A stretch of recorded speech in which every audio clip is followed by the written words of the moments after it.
Warning, the following stunts are done by trained professionals. Actually, we're not trained. Robbie is just a dumbass and decided to do a drunken fantasy football podcast. The thoughts, opinions, and takes are ours and ours only. It is not our fault if you lose in fantasy football or sports gambling. Viewer discretion is advised.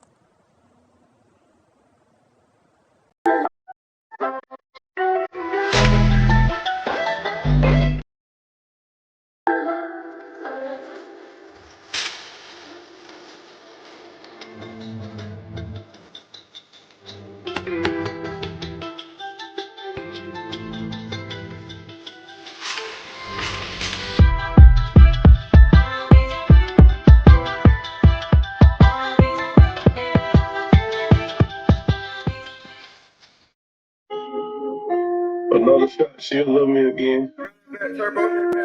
Make it a double. With you, what you go. Hey, welcome to the stream. Hey, this is Rumboyz After Dark, ladies and gentlemen. The one, the only Rumboyz After Dark, live here on YouTube, live here on Twitch, live here on Twitter, X, whatever you call it. Ladies and gentlemen, this is the hottest spot for Friday night. But not only is it the hottest spot for Friday nights, not only is this the number one podcast for NFL, fantasy football, and all sports contests on a Friday night. Check the charts. Check the charts. I'm going to just say that. Check the numbers. It's also my motherfucking birthday.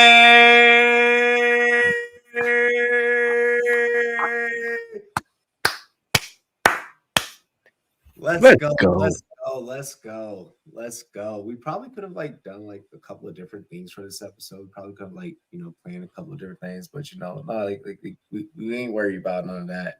Listen, ladies and gentlemen, I'm rocking the Dodgers chain. All right. shopgld.com. I'm not even gonna roll the commercial right now. We're not even gonna go to B-roll right now.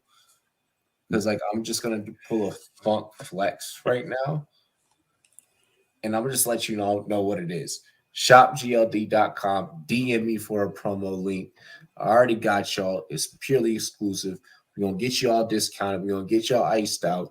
We're gonna get y'all draped up and dripped out for, of course, we already know your GLD, your favorite sports team, your favorite Marvel characters, so on and so forth. Also, I do want to shout out. Hold on now.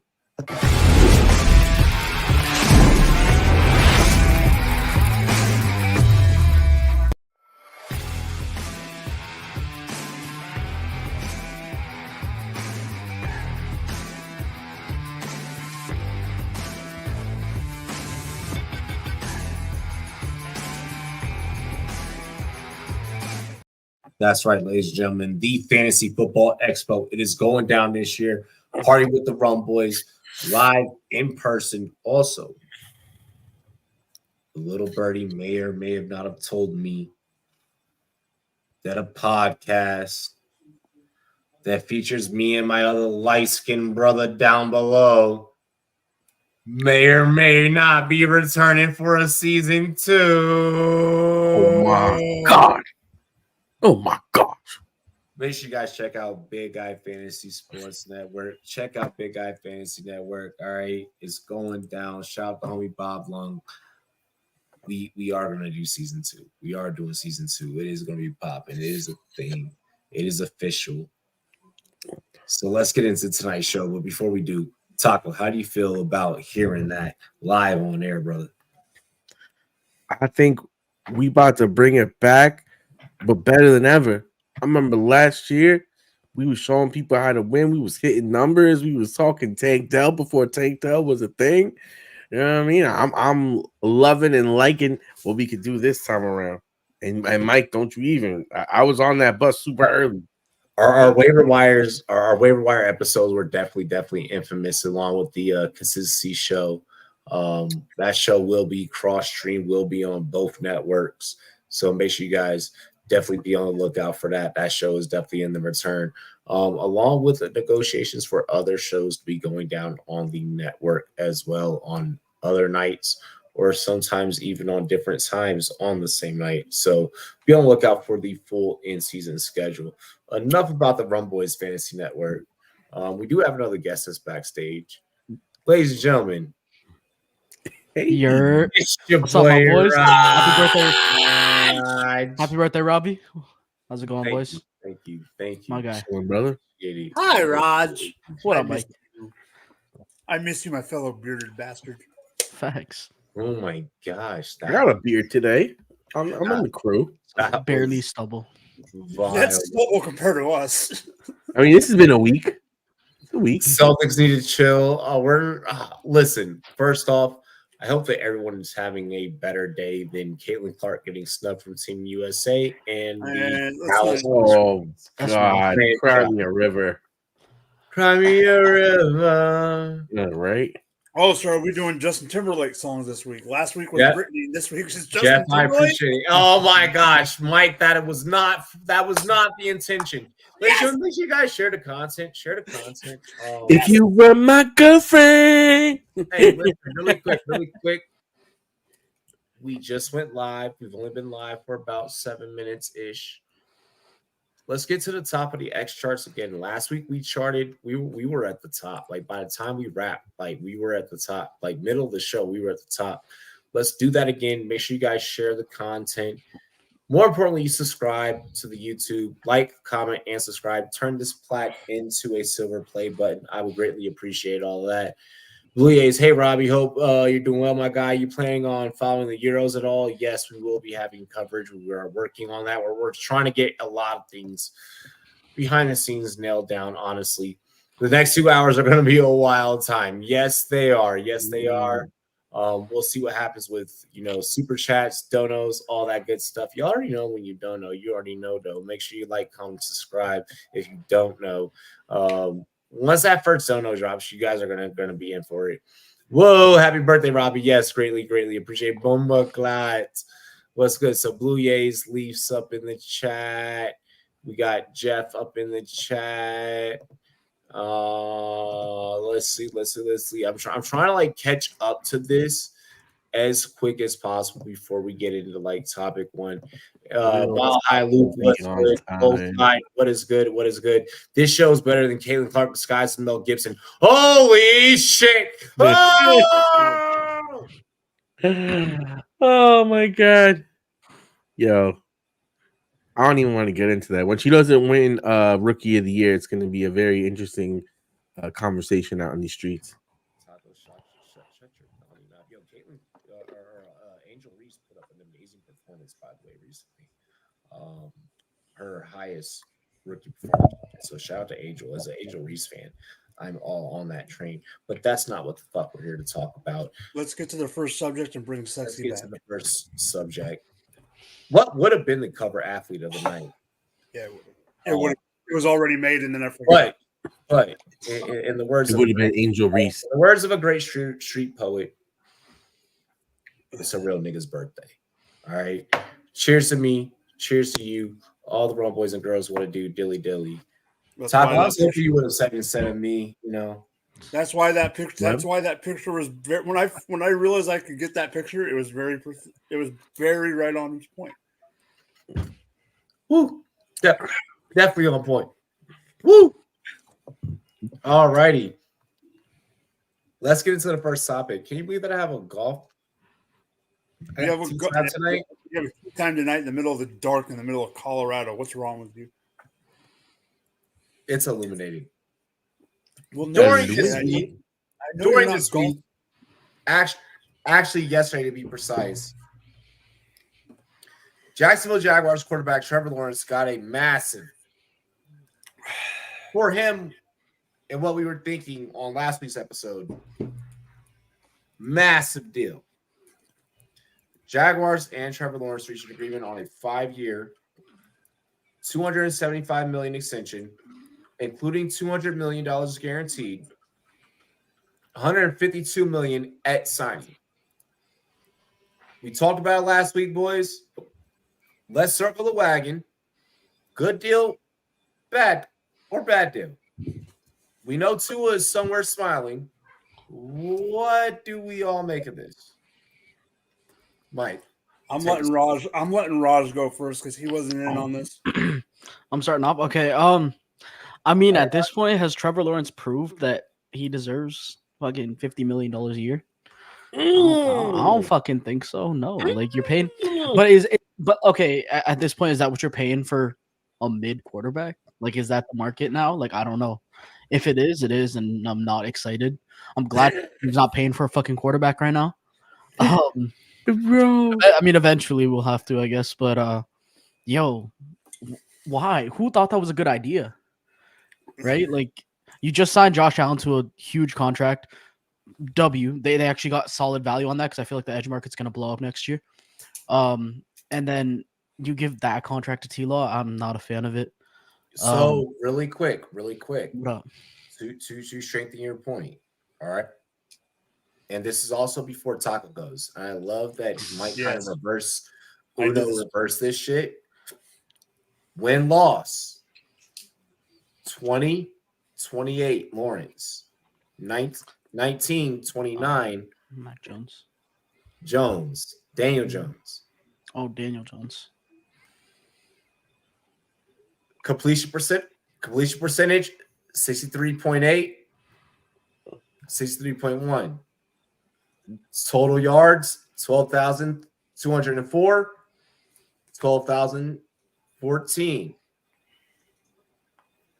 66 touchdowns to 64 touchdowns. 55 turnovers apiece. Team points per game, 20.3 with Lawrence, 19.6 with Daniel Jones. I digress.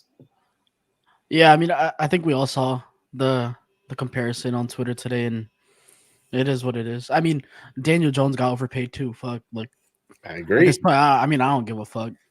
They're both going to be pretty honestly, like, I don't know. Do we think Jacksonville did enough to get talent around him? He's got ETN. He's had Ridley. They paid Christian Kirk. They paid Evan Ingram. So, like, what do we think? I don't know.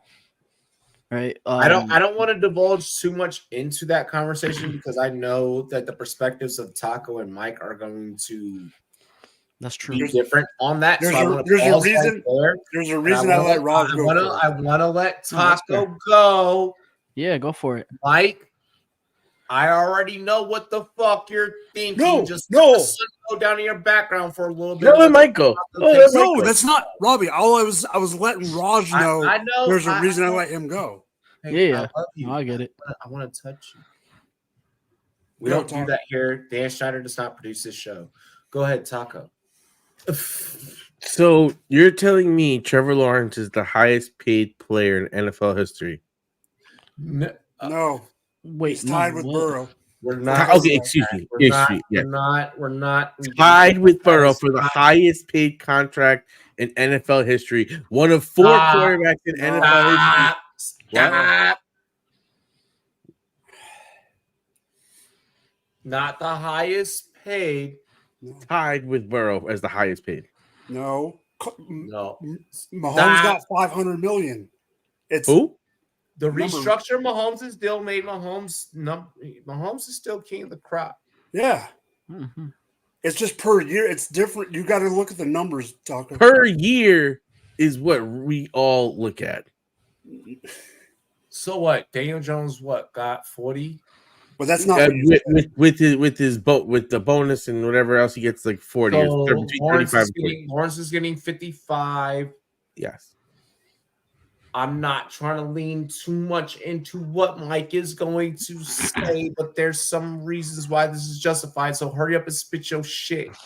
So you're telling me this mid quarterback is getting paid tied for the most per year with Joe Burrow. So you're telling me this guy who can barely get his team into the playoffs, get his team to make a Let's keep in mind next man up, Taco. Keep him next man up. You don't have to pay him. What do you fucking have a gun to your head? You franchise tag this motherfucker. You see if he can actually put together a winning season and take your team to the playoffs. You know that it is next man up. What are you going He's been the definition of mid. He can't win a game. He can't go out there and get the job done. He wilted last year. He was supposed to get better. And you know what he did? He got fucking neutral. Because you know what he is? He's fucking Wonder Bread. He's just sitting there and you're like, what is this?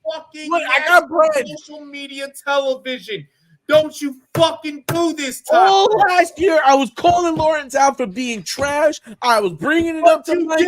I was saying he didn't deliver. We watched him in the big games not show up. We watched him consistently underplay. We watched him have talented receivers and not be able to get the ball with them. He under-delivered. He had a talented cast and couldn't put up numbers. Raj, Mike, look at Taco. Everyone look in Taco's camera fucking direction right now, okay? Man. All right. I want everyone to scorn him. Mayonnaise. All right. You are getting stoned. All right. Not in the stoned because I wouldn't pay a mid-ass quarterback the time for the most per year with Joe Burrow. With Daniel Jones. He's not worth it. Daniel Jones is not worth it. I stand on that. Daniel Jones is not worth that contract. But you went to bat for him. Didn't go to bat for him. At no point did I say, "Oh yeah, that's a great deal." Jesus Christ! Chat, pull the tape. Go ahead, pull the tape. Where do I sit there and say, "Oh my God, I'm so happy we signed Daniel Jones to this amazing contract"? Get the fuck out of here. So, all right, who would you rather have as a Giants fan? Who would I rather have between the two of them? Neither. That wasn't. I'm not paying neither one of them that money because when you say which one would you rather have, you have to look at the money associated to them. I am paying neither one of those guys. I'd rather go find me the next Baker Mayfield. Fuck both of these guys. Go get me Russell Wilson or one of those guys. I am not taking either one of them. If you had to tell me which one I had to take between the two of them, give me Daniel Jones because he's more mobile. He has all the running stats that we haven't even brought up. Passing wise, they're virtually the same. And Daniel Jones hasn't had any of the caliber receiver like Calvin Ridley. And now you add and when you look at Trevor Lawrence's team last year, he had Ridley, he had Kirk, he had Ingram, he had ETN. He was loaded and he was mid. So now he needs less weapons. Nope, he's going to get better. I'm going to pass the mic. Mike. You have been on record. I know. I already got it. Don't worry. You don't need to. You don't leave me in. You have been on record about what this young, developing NFL franchise can be. Yep. We're going to talk about through the length of this episode about fantasy football friendly offenses. Yep. And I'm sorry, but I'm not trying to go against you here, Taco, and I know that you're the heel of the show. This is what the viewership knows you for. And lean into that personality as much. But I think that there's something to speak to here, and I think that there is a reasoning for this. So, Mike, take it away. All right. So, yes, he got paid. Yes, he got $275 million. In all reality, you know who we can I'm going to bring it up real quick. I'm not going to bring up the whole thing, but you know who we really can blame for this freaking thing? It's not the next man up. The next man up is the reason it happens. But the person we can blame is the owner of the fucking Cleveland Browns. I'm still going to go back to that because that started giving Watson that much money, reset of guaranteed money, reset the entire market for what Robbie brought up in the next man up. So every next man up after Watson was going to use that as the barometer. I'm just saying Robbie's 100% right about the next man up, but the barometer started with Watson getting all that guaranteed money. What the fuck is the franchise tag for? So it's really quick. So this YouTube comment, I'm not feel free to join the YouTube chat if you guys want to, get involved with the show, post your takes, and get involved with the dialect that's happening here on the panel. Look, I am not going to say that I would take DJ. DJ, friend of the show, I love you. I love you. You know that. You know that. I've expressed that many times on air, and I don't need to go into that at this point. That's forever ago. I would take T-Law over DJ. Oh, yeah, that's what we used to saying too. The coaching that T-Law has had to deal with versus the coaching that Daniel Jones. Excuse me? Like Urban Meyer was 100% basura. Yeah. What the fuck was Joe Judge? Oh. Semi-competent. More definitely. Oh, I don't know about that. I might agree. No, Like that's a harsh take right there. We'll get to that in a sec. Look, that's my personal opinion. Joe Judge being a special teams guy coming in, trying to run things. We already knew that wasn't going to work out. Urban Meyer, basura. College to football, we've seen that especially with elite college football coaches. But we also heard stories about how he treated players in college. You aren't going to be able to bring that same mentality into the fold and maintain. That just wasn't going to be a thing. That just was the personality matches, like the personality traits weren't going to be a thing. I do think that when we talk about next man up, when we talk about that philosophy, when we look at the Trevor Lawrence situation, we look at where the Jacksonville Jaguars are, I think this probably was the best thing for them. I think that more teams, and I think they were seeing a trend here where more teams are starting to lean into, you know what, let's stick with you for a little bit. Let's stick with you for a while. I mean, for fuck's sakes, we just saw Keenan Allen say, what was that? Off of a reception that he caught cleanly from Caleb Williams, and he wasn't happy with the way that it was thrown. Because organizations are trying to rush guys into a position. No diddy. So I like this. I like this for Jacksonville. Can this lead to something for Jacksonville? I don't know. But I'd rather see it play out than them be one of the teams that are trying to hurry up and win right now, because I don't see the future being bright for them.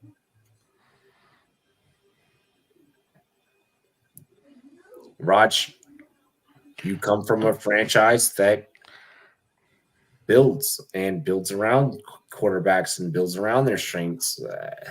So you know what I'm saying. Oh, yeah, 100%. Yeah, I mean, at the end of the day, bro, I guess we'll see how it works out, right? Like, I don't even know. Did the structure of the contract get released? Like, I didn't really see much past the headlines, to be honest. It's 275 total. 180, 200 guaranteed, 182 fully guaranteed, 200 guaranteed. The one thing I want to add, Robbie, is and so Raj understands my point because I already went heavily into it last week. This had to be done. I'm not saying the number had to be done, but the next paid up had to be done. If this was going to make him the next highest paid, fine. This team in general needed stability. You're in an organization that forgot. Here, let me talk. You're on a team that has. Don't know how. You're on a team that has such instability as a franchise that you have to have a home game played in London once a year. You have a businessman. Raj knows this part about it. You have a business family that owns a wrestling organization. They are smart businessmen, even though they might do some stupid stuff in AEW. They are smart businessmen. I mean, they are smart businessmen. They're marketing geniuses. They know. That's what I'm saying. That team needs something in Jacksonville to be able to sell tickets. He is sunshine. He is that piece. If they don't have that, they are going to regret it, and that's why I think they had to do this. So why couldn't you franchise tag? I get it. Why can't you just franchise tag this guy? Well, but Taco, think about it. The franchise tag is $41 million next year. Yeah, it's still they're top paying five, $55 million now. Okay, if someone So gets I'm a fucking saving big $60 contract next million. year, Also, That's from my a I'm business business spending standpoint, less you're pushing money. the market up for everyone else. You're Who also gives a fuck? over I everyone. need to run a team. He needs more pieces That's around him. that's part of running a Franchise tag team, him. Taco. Taco, So that's it's- part of running a team. That's right. Taco, can I? This is Can I- mismanagement This of shit's funds. not batting, bro. Taco, can I ask This you is a question? mismanagement of funds. No, Taco, can I ask you a fantasy football question right now? Sure, fantasy If football. you're in, no, hold on. If you're in the 3rd or 4th round and you Yeah. know Robbie's behind you in a draft, and Okay. you know there's a player that you want, but you know you can screw Robbie over, are you taking that player? I'm taking the guy that makes the most sense to my team, not trying Yeah, to but I'm screw saying, but someone that else play, over. If but I'm you saying know that that play. my decision makes sense, if you But I'm know saying, that, but if I'm that also, thinking but makes your sense, decision, your smart decision also screws Robbie over, you're going to do that. It's the same freaking thing. That's why, I again, love this he has comment right not here. shown Quick, enough to quick, justify quick, that quick, long quick, of a quick. guaranteed money contract. I would be giving him the tag, which you said is at $40 million, which is what, $15 million less. As of now, Listen, I would do what they did to Dak. That makes a lot more sense to play Trevor Lawrence like that, because there's no reason to give him this much money when he hasn't proven anything in the playoffs, when he had a superior cast last year than this year, and he couldn't do shit. How do you get a raise off of a bad year? Get the fuck out of here. You didn't say this about Herbert when he got his money. So Herbert got his money off a great year. Lawrence has never had a year like that, He like what didn't do Herbert's anything in the done. playoffs. Alrighty, hold on. I did not include this on the show sheet intentionally. I will acknowledge this publicly.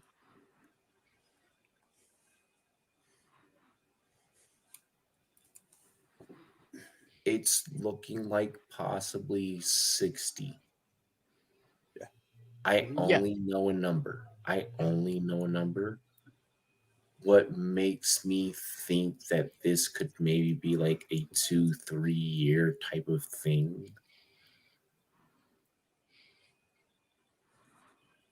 It's a weird situation because there also is a possibility where they say fuck it, no. Stay tuned here. I promise you when it drops, I'll go live in an instant.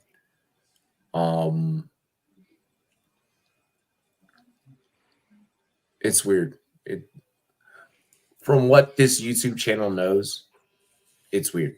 Then we're gonna leave that at that, to not burn any bridges that we have, because that team with this situation is. Bail me out, guys. Yeah. Okay, Yeah. well, Yeah. What Yeah, what, just- what I'll just- say yeah. about the contract? Okay, the contract. One thing I think no one mentioned, which we're pretty stupid not for, it doesn't kick in for another 2 years. He has his 4th year left. He has his 5th year option. Did you? I didn't know if you mentioned that. No, I didn't mention that, but I figured Oh. it was an extension, so I figured we knew that. Oh yeah, well no, exactly, yeah, but like I mean, just worth noting that the contract doesn't kick in for another 2 years. For all we know, fucking baseline for a franchise QB at that point will be $70 million. Yeah, like, who the that's fuck why knows, I said right? this franchise is So, now is They're 40 getting million. ahead of the curve. They're getting ahead of the curve. I get with it. Talent with talent. Like worst case scenario. All right. Here's my thing. If I'm the Jacksonville Jaguars, worst case scenario, I end up in I know. Worst case, no. Like for worst case scenario, I end up in a Joe Flacco situation where like you give me a ring, but it's not because of you, but you're part of it. This niggas. What the heck? What? Yeah, y'all don't get Where, it. when, and Y'all- with what money if you're paying Trevor Lawrence everything? Joe Flacco situation. When you're getting paid $55 million, you got to be the man. You got to be like on some Eli Manning shit, bro. Let me hit this shit really quick. What go on, Delilah? What's it like 1,000 kilometers away? But girl, tonight you look so bad. Oh, yes, you done this. I can't do it. I can't do it. I can't believe they did that, bro. That was like cringe. Oh my god. Yeah, I That shit fucking was love cringe. it. I know the guy who made that song. It's fucking jokes, yo. What go on, Delilah? You. I Next will. topic. I will die on this. Next Trevor topic. Lawrence is a bad contract. Hey, Next he topic. won you money, so you just need to be quiet. Mid. He's fucking mid, bro. Hey, Top 5. Jorge, Yeah, no. Jorge, Get I your ass in appreciate here, it. Jorge. Jorge's probably doing like family things. I know. He knows I love him. Potential out of 2029. 2029 base is 50 million to 53 million in 2023. Drake new feature. Yeah, Drake did drop a feature on that shit. Of course he did. Colonizer. Oh god. All right. Yo, happy birthday, Robbie. 89. Appreciate it. Here's something I want to talk about. I want to take it to the famous football streets. Ooh. But I want to take it to the famous football wide receiver streets. Ooh. I know it's street. Because see, like, all right, and fellas, y'all tell me if you see this in the circles that y'all fuck with. But like, I see this in the circles that I fuck with, where it's like we're always looking for that diamond in the rough. New series coming out. Rumboyz Fantasy Network. Be on the lookout. It's gonna be YouTube short. Something popped up on my radar. And like part of me feels like, okay, maybe I should not have put this on a show sheet, but it's like a really good, it's like a really good album from like a really good producer, Kanye. You know, that like the beat is so good that you gotta still give it to someone else to like let them make a hit. So I feel like this is the beat that we're gonna give to the public right now. And this may or may not be a hit depending on how the panel feels. Titans head coach Brian Callahan on Tennessee's new wide receiver addition, Calvin Ridley. And I quote, I believe in everything he's about. He's a pro. To be able to steal him from a divisional rival makes it a little sweeter. Are we buying into the hype here as a panel? Could Ridley possibly be the wide receiver we should be grabbing from the Tennessee offense? Wide receiver one potential? Or do we fade this offense altogether? This is more so of a fantasy football friendly or not question. Mike, you start. Yes, he's the wide receiver you grab because all they have is him and D-Hop. D-Hop's getting a little older. Is he going to be WR1? I do not think so. I think he's going to. Hi, Gary. I think he's going to be a WR2, but I do still think he's the guy to grab. I liked him more last year than I like him this year. I was all, Robbie, I was all up on the Ridley train with Gator last offseason going into his time in Jacksonville. Did he lose a little bit of step? Maybe. Yes, I still think he's the guy to grab in Tennessee. I just don't think even being the guy to grab in Tennessee, he is going to be a top 12. But no matter if you're not, even if you're not a top 12, I'm not fading I'm not fading this offense completely. There's one player I'm really fading on this team, but he's not a wide receiver, so we don't need to talk about him. It's interesting how this receiver room is built. I don't want to go too deep into it, no Diddy, but I want to let the panel go. But Mike, you definitely gave me a lot to think about while I developed my take. Taco, take us away. So, I mean, when you look at this offense, it's actually pretty solid when you have Calvin Ridley, Hopkins, and Boyd, and you got Chig, and then you got Spears and Pollard, where you have enough options where this, I think, might just be a lot of coach speak. Maybe the coach was the one that kind of like talked the GM into like really making that move, and the coach saw it as like, okay, now pause. But like, he kind of saw it as like, okay, let's again, like you said, steal from our divisional rival, a guy that can come out and compete to be one of our top options. May not be that on any given Sunday. I still think that Hopkins probably leads this team this year. Again, I just believe in DeAndre Hopkins more than I believe in Ridley, who last year, like you said, made us all believe all sorts of things as we were heading into the season through his camp and what we knew from him in his past, and it just didn't happen. Now, is that an indictment on Trevor Lawrence not being able to unlock him? I mean, I don't know, but or is it Calvin Ridley not having enough talent and Lawrence just seeing like, hey, you're just another guy? But I just think that you're probably thinking that it was a wide receiver 3. I'm just gonna pose one question for you that we're just gonna pencil mark. And that question I want to pose to you before we get into Roger's take, and then we circle back to myself, and then you and I have this civil discussion. Do you not think that this is a case of expect the unexpected? And I just want to leave that there. We don't have that. We're not going to have this talk right now. We're going to answer a question in the chat, and then we're going to go to Roger's take. I'm 33 years old. Raj, take it away. Okay. What I will I say, told y'all Treylon was going to be a fucking bust. Go ahead, Raj. You did. I mean, yeah, fair. Okay. I don't know about Calvin Ridley. What I will say though is I like the offense as a whole. I like the direction that they're moving in. They're moving towards more of like an air raid, getting weapons around Will Levis, who fucking Steelers should have drafted. Still pissed about that.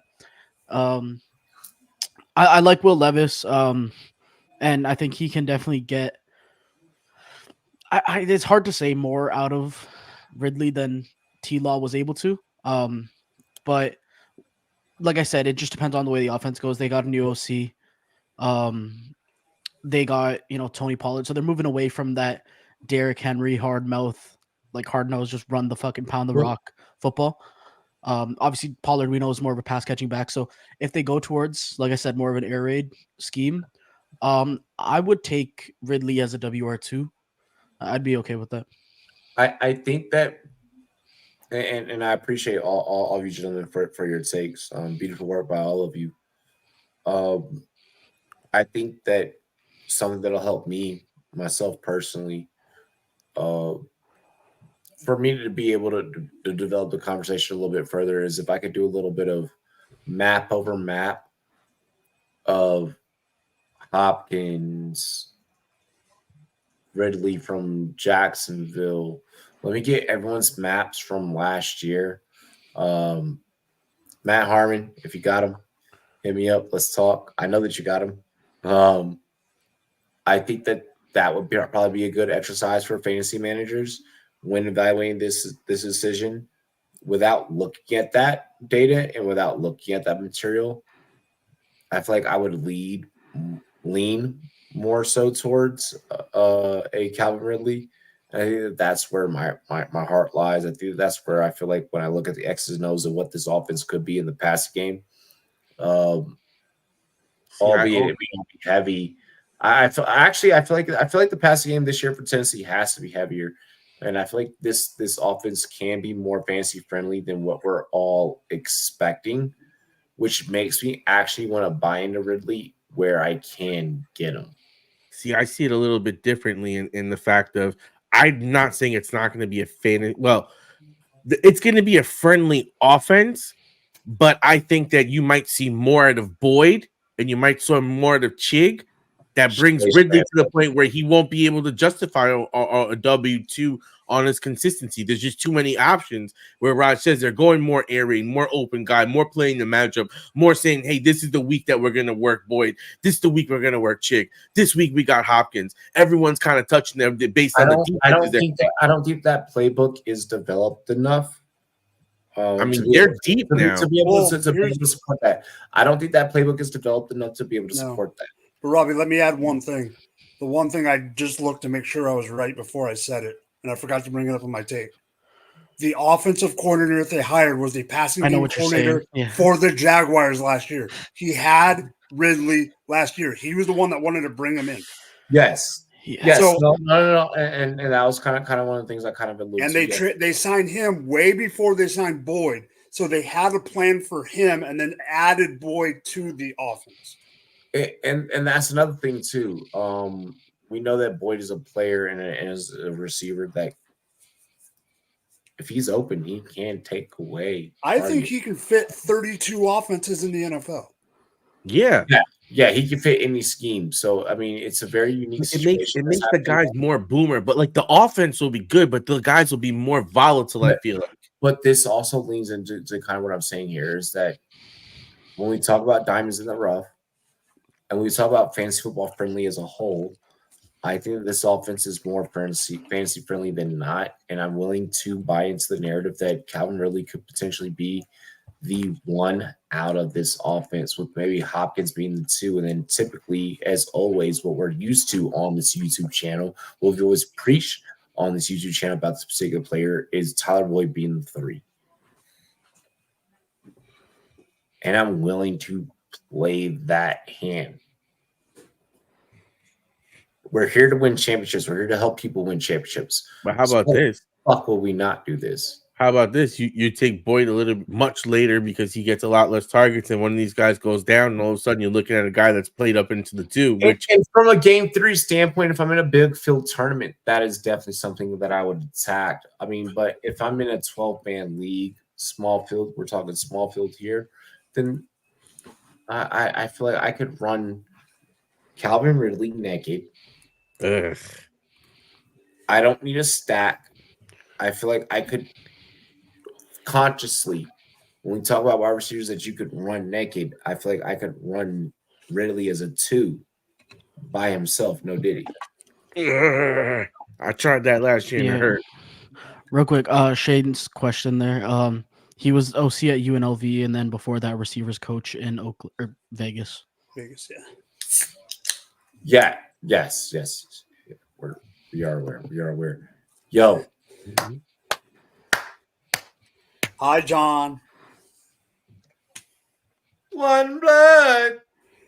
John, you better be drinking some whiskey or tequila. I know it's one of the 2 for you. Yes. I need to go get another one, actually. Can I ask the panel a question? Because I do have concerns about this offense. Real quick. I'm not sold on Tony Pollard. Hold on, wait. That's fair. Wait. With him and Spears together. Wait. Hey. JB in the chat. He's like, I got the tequila. I was right. Hey, that's my brother. I know that you like shot. I know that you're wishing me a happy birthday. Okay. But you're my family and I love you. We've been in this industry since day 1. So cheers to me. Cheers to you. It's all the Rumboyz and girls what it do. Dilly. And I think I fucking froze. God damn it. Yeah, you're not moving. I Yeah. hear you. Wait, we're gonna redo that. Hold on.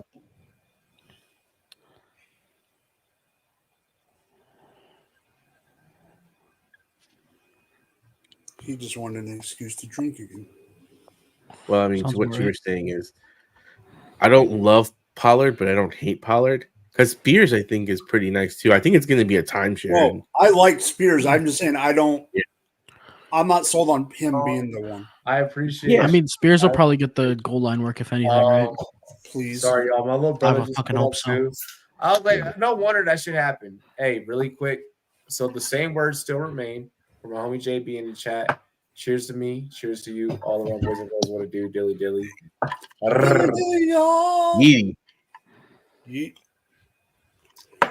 All Oh right. yeah, Raj. I say yeet now. Hold on. We got I like it. despawn Robbie. Yes, I did just respawn. I did just respawn. Dilly motherfuckers to Shane. What's good, Shane? Hi, Shane. Let's go. Hey, let me get the link for the charity league this year. You already know I'm in there. Shout out to everything that Shane does for Poly's playoff. One of the hottest fantasy football leagues is for Alzheimer awareness. Speaking of charity leagues, like I said, shout out to Poly's playoffs. Hit up Shane for info. Our charity league is going to be popping off. So the Rumboyz Mental Health Awareness League will be popping off. We will be announcing next week, Friday, opening drafts and opening dates and entry fees and so on and so forth. Listen, I'm going to keep it real. I'm gonna give y'all an early tip. $25 donation. Mental health awareness, suicide prevention. You get into the league. You get a drawing into the league. We're doing 2 this year. We're gonna renew last year's, and we're gonna open another one. If that other league fills on next week's episode, we are gonna do 3. 3 leagues, all for mental health awareness. Next week, be on the lookout for next week's episode. More details to come. Fellas, let's get into the third topic on the show sheet. 3 down. We got another hour to go. I promise. I fucking promise. I didn't want to do it. I didn't want to do it. I didn't want to do this. I didn't want to do this tonight. But we got to bury the shield on this one, boys. ESPN. All right. The worldwide leader in sports. That's not the Rumboyz Fantasy Network. Make sure you like, comment, subscribe. ESPN proposed lowering Sunday tickets price to $70. That's not even the key. There's a kicker. That's not even the kicker. But the NFL reportedly shut that deal down. They also offered single team deals For 30. but the NFL also rejected that idea. With that being said, as if gouging out prices at your local stadium wasn't enough, it seems like the NFL is ruining the in-home viewing experience as well by putting money over experience. What are your thoughts? This channel does not advocate, by the way, for Sunday ticket. We tell you guys to watch Rumzone. Raj. Yo. Shane, no promos tonight. I already sent it to him. Damn, that's on me. We're just fucking sharing the link promo. I mean, it's Shane. What do you want me to show. do? I mean, when Shane asked for the link, I send the link. I don't know what you want me to tell you. You know, Raj, I don't have sponsors that want me to be on time or nothing. Raj, your take. Sunday ticket. The bullshit. Well, I'm in Canada and we don't have Sunday ticket, so no comment. Yeah, they don't have it. Okay. As long as we have the zone. How does Canada feel about this? As long as we're in your box, how's Drake doing?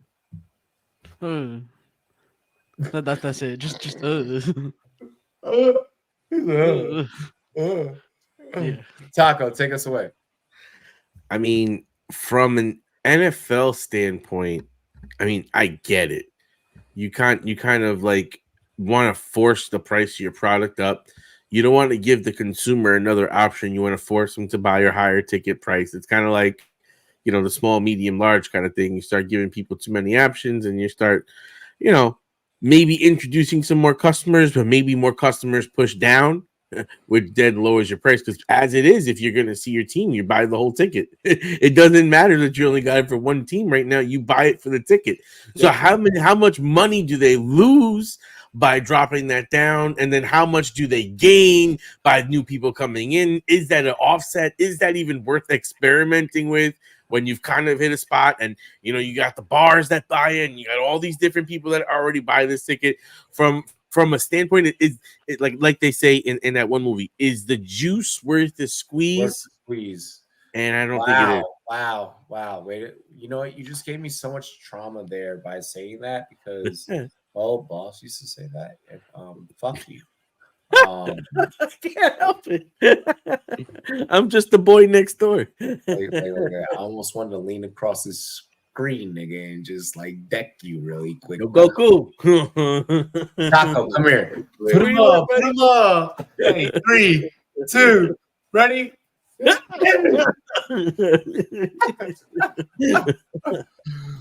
Mike, drop the mic. How All do you right, feel? I'm gonna keep. Mine's not gonna be very long because it's almost halftime. But more importantly, it's nice. It's nice and easy. This one's nice and quick. What's he trying to?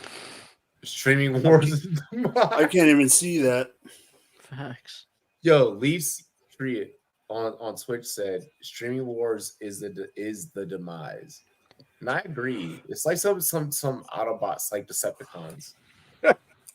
Like We got Mark Wahlberg or Shia LaBeouf. just do it, Mike. Your take. What is he looking up? What are you researching? What are you researching, Mike?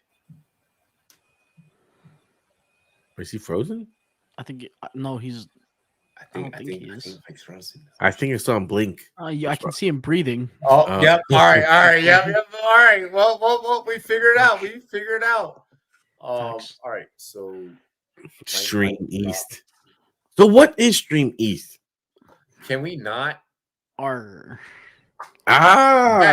do not answer any of fucking Taco's questions on live stream. Please DM him for those type of things. Does anyone have some Captain Morgans? Shut the fuck up. Why? I here's the thing. All right, look at me, look at you, look at me, look at you, look at me, look at you. Oh, all right. Oh. Hey, listen, I won't say what I use. Look over at me, look at you, look at me, look at you. No, motherfucker, the other direction. Do you know how to look your left or your right? It's too many. It's confusing. What's going on? Why? The lights. Look over here. Look over here. Look at my hand. This way. Yes. Taco, listen. I want to look you. I want to look you in your eyes right now. Let's get intimate. Listen, yes, we're having an intimate moment. I'm about to fucking insult the shit out of you. Well, hey, I love you. All right, and don't be mad that I'm right. Shut the fuck up, nigga. Listen, listen. I love you, and I appreciate you, and I appreciate all the work that you do for Rumboyz. But sometimes read a fucking room. I've been a nasty. I've been a nasty. All right, we're gonna get into halftime, ladies and gentlemen. It's your boy Rumboyz Robbie. That's Taco TDS. That little Canadian motherfucker down there. He's fantasy football Raj. All right, y'all follow him. We call him fantasy football Drake. No, not anymore. Damn. Come on now. Don't be doing all that. He's like, not like us. Not now. That's not now. not good timing on that joke. I promise I've only seen a comedian on this show. Even the Canadians are like, fuck you, bro. I'm out. Oh, facts. I'm out, eh? Taco, say something else stupid. I'm gonna fucking drop kick you through your screen. Something stupid.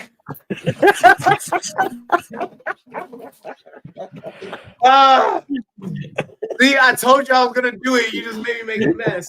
Hey, ladies and gentlemen, we'll be back. This is Rumboyz After Dark. It's your boy Rumboyz Robbie. I'll see you guys after halftime. All right, dilly dilly. Boom.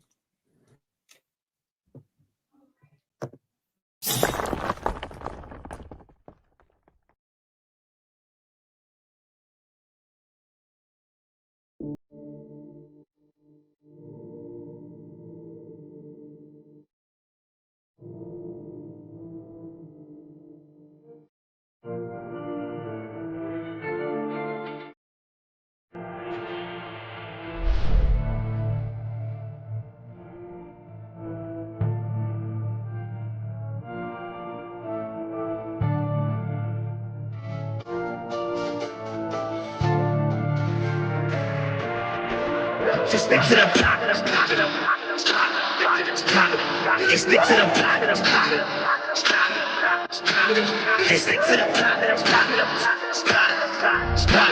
And stick to the screen. Sometimes you get what you get, so don't try to go into shit. Just stick to the plot. And stick to the plot. Hey, stick to the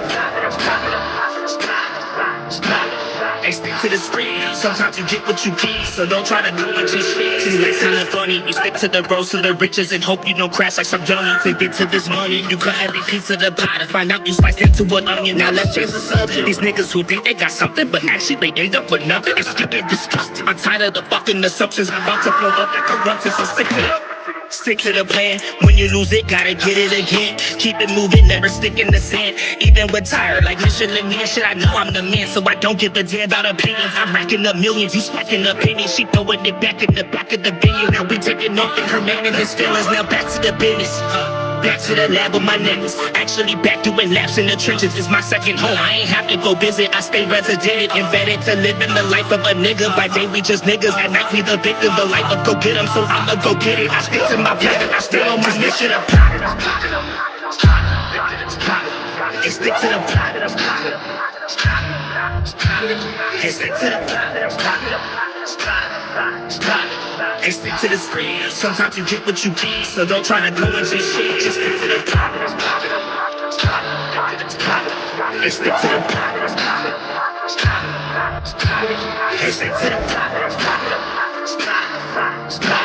Hey, stick to the screen. Sometimes you get what you get, so don't try to do what you shit. So this is my message. Sometimes you just living in life, be an actor. Don't try to direct it. Now let's change direction. This life that we live full of lessons. Don't count chickens, start counting blessings before they go missing. I promise you, I'm on a mission. I want something, I'ma go get it. No hidden intentions. I open my eyes, saw my vision. Now everyone see that I'm gifted. I'm rapping like Christmas. You niggas just under a tree. I'm smoking it, not metaphorically. I'm smoking no tree. No one's smoking on me. So when I say you're under it, no, that means me. I'm a poet MC and I'm living my dream. Hoping that hopefully you see the hope in me. And if you don't fuck it, cause I'm all I need. Keep my ear to the game and my mind to the streets. I'm a beast.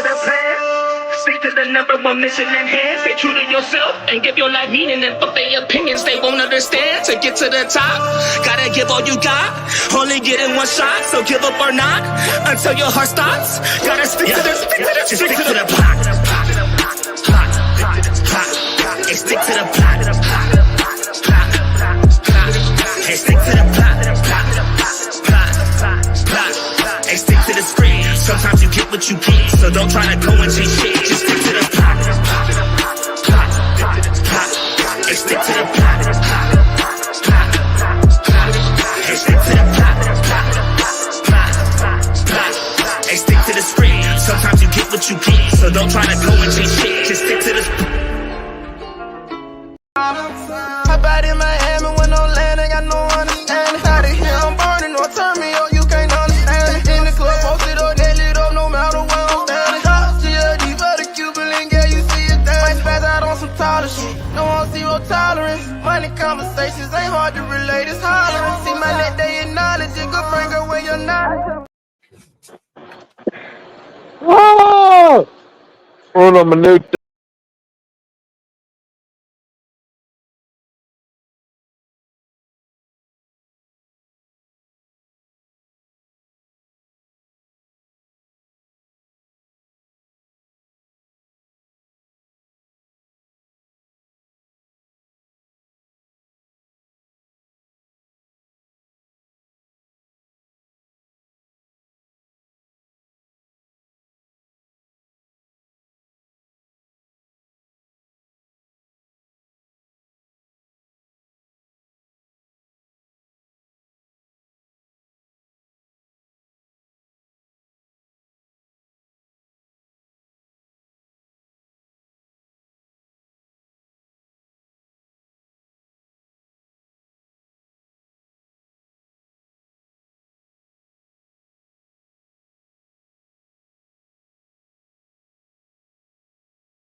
Yo, I don't know what the fuck. Like, I always question every time this shit happens, what the fuck, like, Taco did to the chat to make them do this type of shit. But, like, Taco's gonna get an ass whooping like Tank Davis versus Frank Markin. Man, listen, guess what? Robbie versus Taco for UFC 303. Since no one else wants to fight, we are gonna come And they know Robbie's gonna lose. Man, don't do that to your hero. Taco, you know I beat your ass. Oh. Tune into UFC 303. Shane, what's good? What's good? Hey, Johnson, I appreciate you. Sean, I appreciate you. Thank you, fellas. Thank you, Kings. What's up, my guy? I will honor your wishes and not promo anything. I just stopped by to tell you happy birthday, my brother. I appreciate it. Feel free to drop a promo. I'm door dashing. Have a good night. What are you, 33, 32? Yeah, 33. Attaboy. Larry Bird there. Kick ass. Love you, bro. I'm fine. Bye, Shane. God bless, bro. He said, all your wishes not pro anything. Like, if you could have. Like, Freaking Shane. He's door dashing. no, make sure you guys check out Polly's playoff. I'll be having more updates and shit. I'll be having some retweets, probably some TikToks and everything coming up. So make sure you guys follow me on all social media. Like, if you don't follow me on all social media, you're honestly bugging. It's like I'm lit. Yeah. Like I'm lit. And if you like, we're probably gonna do some IRL tonight. Like, we might do a little bit of IRL tonight. You might see me hit the links. You know, play a little drunk golf. Speaking of drunk golf, let me take a shot. I shouldn't do this. I shouldn't do this. Johnson said, cracking a beer for you right now.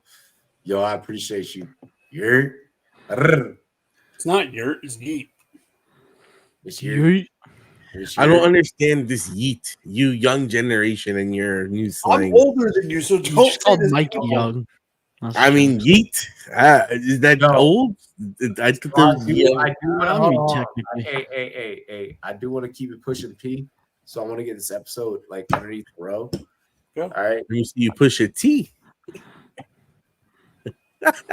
Shut the fuck up, Taco. Yeah, I'm all right into that. You say you want to push a P. Now you push a T. Yeah. I hate the way that you walk. I hate the way you talk. I hate the way that you dress. Cry me, bro. That shit is so fire.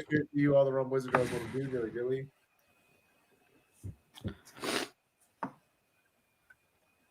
Tom Brady was honored recently by the New England Patriots. Recently having his number retired on TB12 night with the 2-minute speech about what it takes to be a champion in life. Then we combine what that message was that we heard a couple of nights ago with his message from the NFLPA rookie premiere. This has now struck a chord. This has now struck a conversation amongst the NFL and the fantasy football community.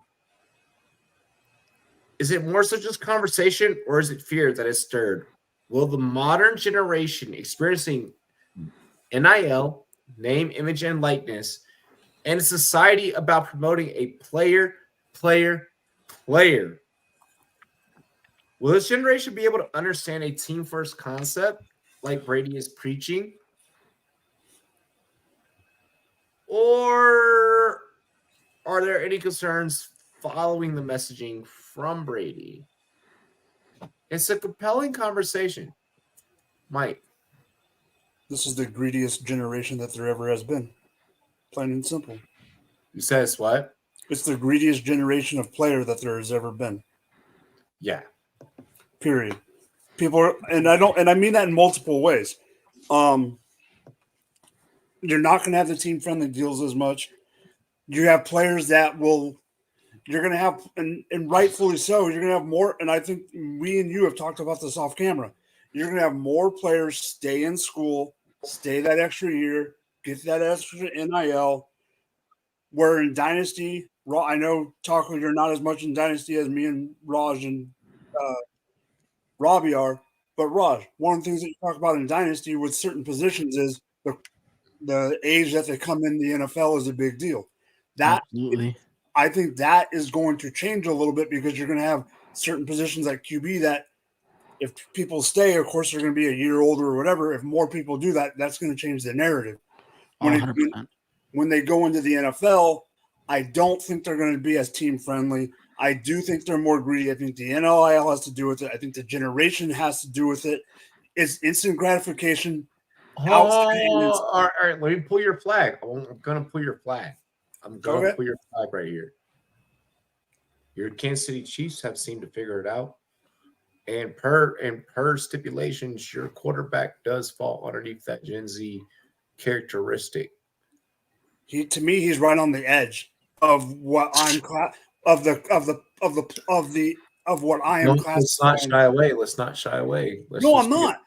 He was drafted in 2017. NIL wasn't a deal. He played against Brady. Yes, he did play against Brady. I'm talking about the players that come in on the NIL. That's why I'm saying you can't put him and even Burrow and those guys in this conversation because they didn't deal with NIL. I'll give you that.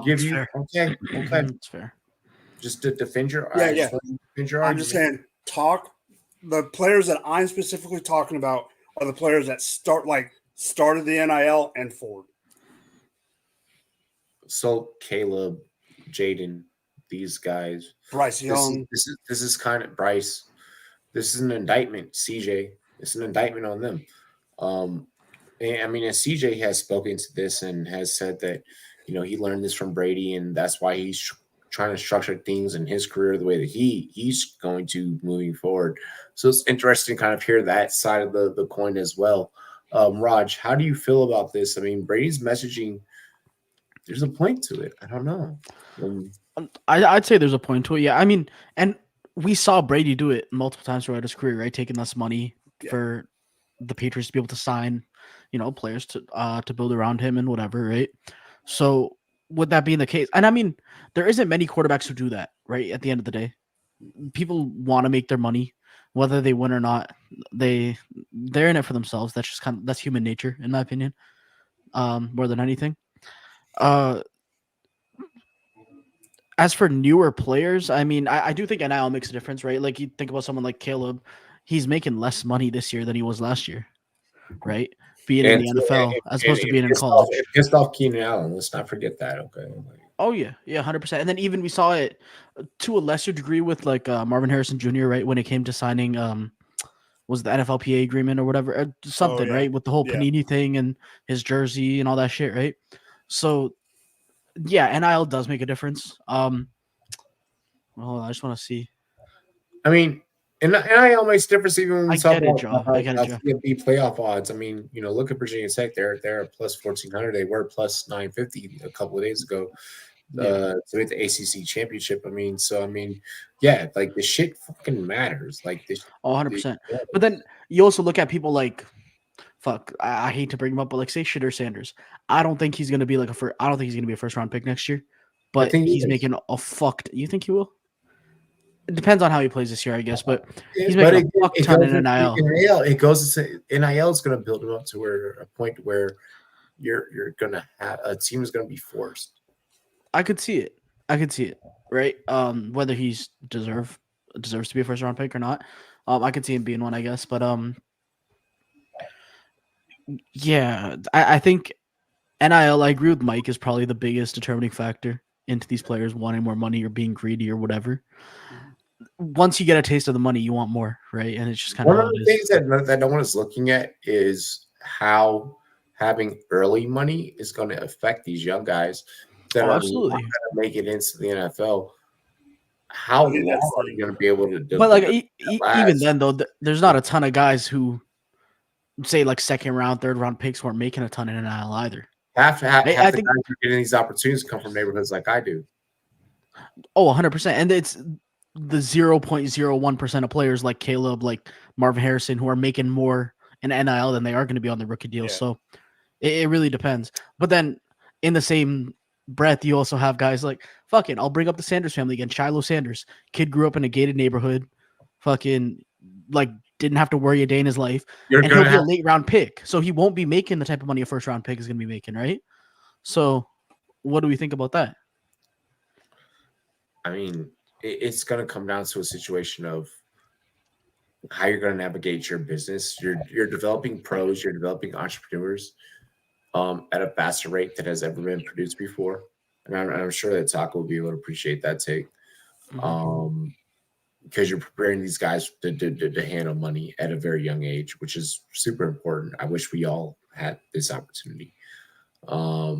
With that being said, and with that being stated, a lot of these guys are not going to, I feel like it's going to get messier right now before it gets better. And I feel like we're already dealing with it getting messier before it's going to get better. I think that we're doing the right thing by providing NIL. And I've always said that. And I've always stood on that. I think that we're reaching a point now where it's like, okay, we're getting into muddy waters. Taco. Well, I mean, I think that this conversation, I know Mike is saying that this is the greediest generation. I think it's the first generation that's really been able to fight and win some of these legal battles to change the actual structure of the way these things are done, because these institutions has been making so much money on the image and likeness of all of these players for decades now. They've made so much goddamn money. They've built buildings and stadiums and statues, and they've gotten TV contracts and rights deals and merchandise, and they've taken so much money that belonged to those players. They don't take care of their players afterwards. So in no way do I blame these players. They're just following the example set by the older generation that said, you get everything you can when you can because greed is good, and that's what all the old heads have preached. And guess what? Now they've seen what the older generation has done, and they're not being greedy. They're just doing what they were taught. You're also putting the point of where many of us that are purists of the game. It's not amateurism, and it never was. No, but Taco, I'm not saying they're the greediest players. I'm saying this generation in general, not the players. But the generation isn't. I don't feel like it's greedy because we've seen what all of our forefathers have now put in front of us. Hold on. While we're in this NIL generation, the employers ain't loyal to us no more. Hold on, the teams ain't loyal no more. Let me talk. I begin to walk back a little bit because it's like, oh fuck, building there. I don't think that we're gonna ever see. It makes, and keeping it on topic, it makes what Brady has done, what Montana did, and so on and so forth, it makes it even bigger and better. Because we're not going to get that. Any generation, any quarterback that comes close, Mahomes, we are going to be clinging on to. I don't think that we're ever going to experience the LeBron James effect again. And here's what I mean by that. With LeBron James effect. With LeBron, it was surpass Kobe, surpass Michael, surpass Magic, surpass Kareem. We waited and we held ceremonies, so on and so forth. We cleaned on for these moments. I don't know. When we talk about the global expansion of the game, when we talk about the name, image, and likeness that is also playing forth in the game, I don't know if we're ever going to see someone go for 7 rings again. I don't think that we ever will. Oh, we're going to the loyalty discussion? How could you say that when you're watching the man that's about to take that record over? They win back-to-back. How many are they going for now, Mike, in a row? 3. They go for the 3-peat? We're going. Are we going for the 3-peat? Okay, this is a team sport where Pat may be bought in and Pat may be doing the Brady formula. Oh, he is. If everyone else around him is not as bought in, it's fucked. Listen, man, AAV is what it all comes down to. He may have the long-term contract and the long-term security, but with that AAV coming down and being one of the lesser quarterbacks, it gives them more budgetary room within this salary cap to put together the best team forward. And I am pretty sure that when you have guys like Tom Brady that are going to be out here preaching that, and when you have guys like Pat Mahomes that are exemplifying that, we're going to see more teams that want to win because there will be a delineation. They maybe not be as talented as some of the other guys, but there will be teams that I could look at the team in San Francisco and say, you might see Purdy take a discount because he's like, I want to be with a team that I can win with. Interesting to see that this is just as much as it is a football conversation, this is equally a philosophical conversation. So it's going to be interesting to see, or not philosophical, but psychology conversation. It'll be interesting to see how these two interject with each other. How the new generation approaches the championship mindset, the Mamba mentality, the TB12 mentality, and that's what we're looking for in today's athletes. Let's keep it moving.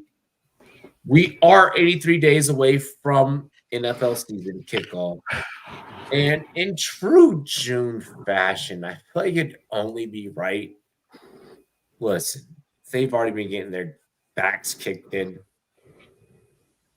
Let's kick in their backs a little bit more. Ladies and gentlemen, we're talking about the New York Jets. No Diddy.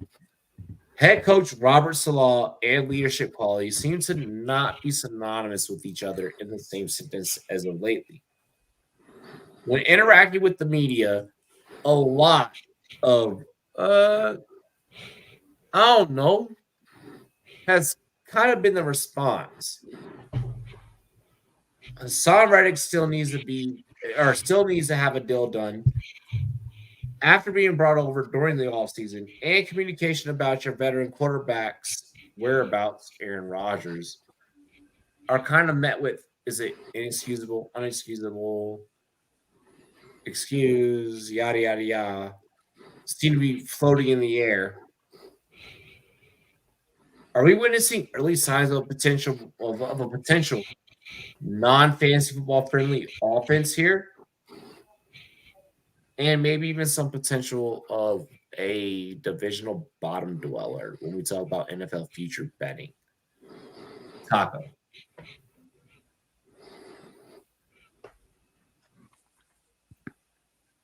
I want to quote one of the philosophical leaders of this generation. Relax. Okay? Relax. Okay? You don't need to take all the pharmaceutical drugs in the world to understand that Aaron Rodgers is your quarterback. Okay? So long as he's defending Aaron here, or are you defending Robert? Because I just want to know. I am defending right now just the situation as a whole. Because it seemed like he had his prearranged vacation. He's a quarterback. He's an older quarterback. Does he really need to be there right now after a down season? Probably you want him there. This is not what you really want. But at the same point in time, this is Aaron fucking Rodgers. And if Aaron Rodgers wants to take a vacation right now, you let Aaron Rodgers take a vacation because he already owns this goddamn franchise. You already last season gave him the goddamn keys. So at this point in time, you've already made your bed. At this point, why would you want to make him get all sorts of bent out of shape for fucking practices this early? It's not about Rodgers. That's the thing. I think that's the thing that you're missing. For you, as someone that comes on this podcast in season, and will talk about his Jets group chat friends, and you try and disgrace them at any fucking minuscule possibility possible, for you to come on live internet streaming television because it's Aaron Rodgers. Like, I can't be a hypocrite. I am an Aaron Rodgers fan. I know what he can do. Taco, is it that for you? Because here's the thing, my brother. Here's the thing, and here's where I have a dispute of what you started off saying. And what you're saying now. You used to roast this team. You used to bury this team. This is an opportunity for you to bury this team, and you're cutting them some slack because of Aaron Rodgers. We're just ignoring the fact they brought over Hassan Reddick from the offseason, and they've yet to fucking give him his extension. He already posted, don't believe everything on social media. It's going to be taken care of. He posted that himself. I believe that's going to be taken care of. But your more question was, is it a fantasy-friendly team?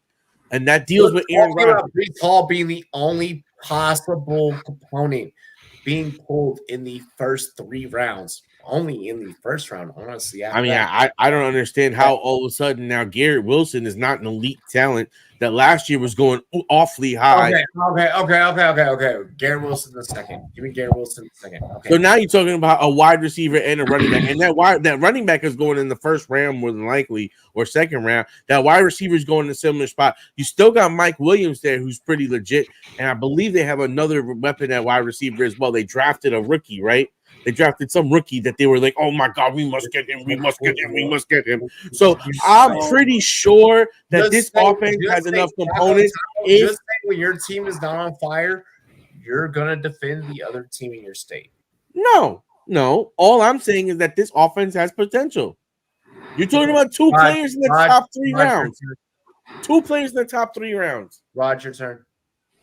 Okay. What I will say, Robert Saleh. He's a Dearborn kid. Right near Detroit. That's my city basically. And I know a guy who knows a guy. And at the end of the day, what I will say, this isn't fucking insider info. This isn't anything to take like with any sort of weight. But the Jets, there's a lot of inflated egos and a lot of voices that think they need to be heard in that office. And I'll say that's both below Saleh's pay grade and above Saleh's pay grade. I mean, to drop, I guess, a hint, we'll say baby oil. We'll say the Broncos, and that's where we'll leave it. And I guess the Giants, right? We can mention the Giants too. So you guys know who the fuck I'm talking about. And there's a lot of voices that believe they need to be heard, and Saleh's letting them speak, essentially. But maybe this is the time to let them speak. I agree. I think it is. Because when it comes to crunch time, I mean, tell him to shut the fuck up. And I hope he does. Mike. I think in all reality, I'm about to do something that does not happen very often on this show. At all. You'd agree with me. I'm going to agree with Taco in a certain way. Again. Because this is being, and Shane's comment is 100% right. When I saw Shane put this on the board, I literally just messaged Shane on Twitter and said, I'm about to agree with what you're saying. And that is, this is being overblown. What I really believe this is, yes, I'll get to the fantasy part in a second, but to Raj's take or Raj's point, I don't have any inside information like Raj has, but what I feel is the thing, even when Saleh is talking, is it's not him talking, it's other people talking through Saleh. And I honestly think Saleh is the one that's on I think Saleh is the one on the block in the sense that he's just a puppet. Okay, so how much of this is on the PR? All the way. All of it. All of it. Oh, yeah. I think this is. Because they could have spun this early. Hold on. Because coming into this segment, I was ready to defend Saleh. Because I was high on Saleh, so I was willing to die on this hill. I don't think they're giving him the opportunity. Tacos started talking, and then I was ready to flip on Saleh. But after hearing you, Mike, we're putting this on the PR. We're going to give Robbie another month. We're going to give Robbie until July 31st. The We're last going to give thing Robbie until August 1st. Yeah. No, I agree with you. Well, all I want to bring up real quick is the last 2 points I have real quick is I don't think they've ever given Saleh his fair shake to do what he wants to do, bringing in the bald guy, bringing in the coach that can't freaking coach from your neck of the woods, Robbie. But the other thing is this offense right now, if Mr. Darkness Retreat Boy can come out and give a B performance, this offense will be fine. You do have Garrett Wilson, you do have Breece Hall, but here's the thing. Here's what I'm willing to go on record right now. My last point before I let you have the floor. They can be a good offense and still be bottom dwellers. Period. They're going to be more fantasy friendly than the Jaguars. Facts, Jeff. I'm putting the Jets as my bottom dwellers in that division. Oh, I agree. They win the division. If it wasn't Rodgers or Jets in the biggest market in the country, this would have been a blip on the internet. But we're on Rumboyz After Dark. It would have been just another DMT trip. Let's get into the last topic. We're not placing bets. We're not laying predictions because we have another weekend to do that. But UFC 303 canceled, then replaced. Canceled. Yeah. Someone gets then replaced within a 24-hour period. McGregor versus Chandler is going to take place with Pereira versus Jiri. Screw fight picks. We'll pick that next episode. Is Conor scared to tarnish his legacy by stepping back in the octagon or not? Mike, talk your shit. All right, I will preface this by saying I am not a Conor fan to start. I have to preface that because if I don't, I'm going to sound like a real asshole. And I'm already going to sound like an asshole. Conor's a little prick and he just needs to freaking shut up and fight. Okay, it came out that he said that, I didn't stop drinking until 3 weeks into my camp and this and that. That's on him. You need to, if I'm Chandler, I am pissed because every single time I'm supposed to fight, I don't want to fight. It's like he has the freaking UFC hostage, but there's nothing that Dana can. It's an excuse. He's already tarnished his legacy, in my opinion. No, I agree. I think his legacy is tarnished to a certain degree, but at the same time, the UFC doesn't have another option but to let him do what he wants to do because they've already jumped in bed with him so much that they have no other option. What other fighter do you have? That you have a press conference scheduled in his home country 3 weeks, a month before the fight, when the fight is on the other side of the world, where you get 10,000 people to buy, not to buy because there was a free ticket, but you had to get a ticket online, to get a ticket for a press conference and then have to cancel it because of the rumors that you were going to have to maybe postpone this, and then call Alex up and say, hey, in secret, which wasn't so secret, hey, can you get ready for a quick fight? Pereira was in camp within 24 hours. They knew this was going to happen 2 weeks ago. They just had to make sure this was actually going down. Raj. At the end of the day, to me, Conor fighting again is I'll believe it when I see it thing. I don't. Yeah. I'm not believing any smoke about that at this point. To be honest, I feel like Chandler versus McGregor or McGregor being back in general is more likely to happen in fucking WWE now than it is in the UFC.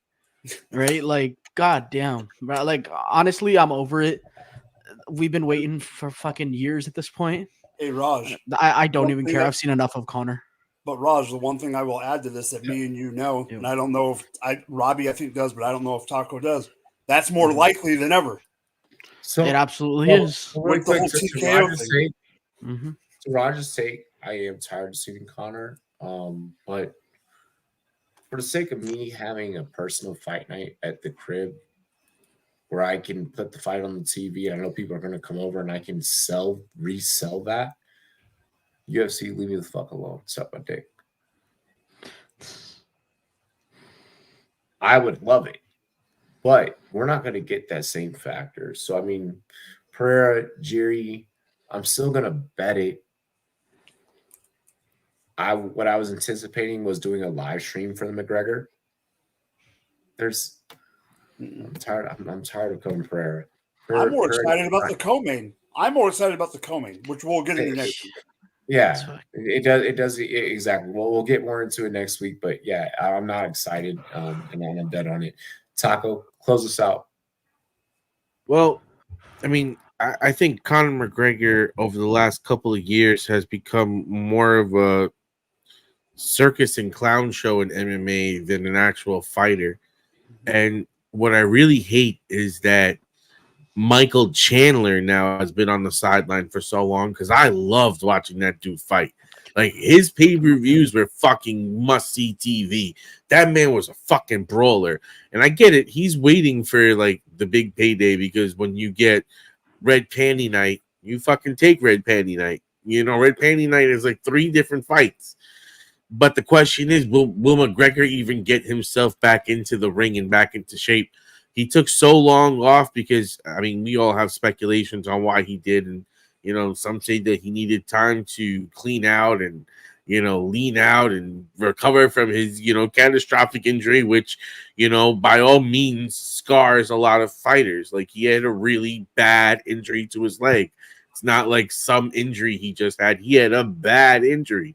And, you know, we've seen it with guys like the guy from Wiseman, you know, and we've seen it from other guys that they don't come back the same.